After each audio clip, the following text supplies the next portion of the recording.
Cross स्टिचचं काम करत आहे बघा. ही बघा किती सुंदर बॉर्डर केलेली आहे आणि हे मी टेबल रनर करत आहे. तर दाखवते तुम्हाला. ही बघा, ही अशी सुंदर अशी मी बॉर्डर केलेली आहे आणि आता थोडासा भाग इथला राहिलेला आहे, तो मी करत आहे. दाखवते तुम्हाला कसं करायचं ते. हे पहा, इथे तुम्हाला दिसत असेल. तर हे 4 असे घालायचे. 1 2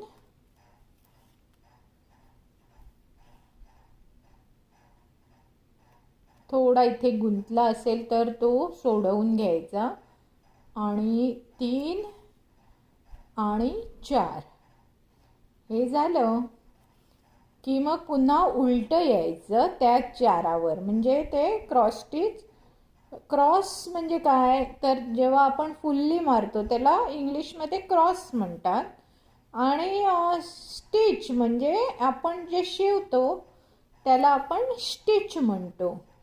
तर आता हे मी क्रॉस केलं, त्याच्यानंतर हे 4 केले, त्यानंतर आपल्याला करायचे आहे 6 अगेन. तर मग ह्या पहिल्या ह्याच्यात एक घ्यायचं आणि पुन्हा तसेच हाफ हाफ घालून घ्यायचे. 1 1 2 3 4 5 आणि 6. पण ह्या वेळेस तुम्ही परत उलटं जायचं. 1 2 3 4 5 आणि 6. आता जी थर्ड लाईन असते ना, ती तुम्ही एक्झॅक्ट त्याच्या खाली नाही घ्यायची. तर थर्ड लाईन ही एक घर आधी घ्यायचं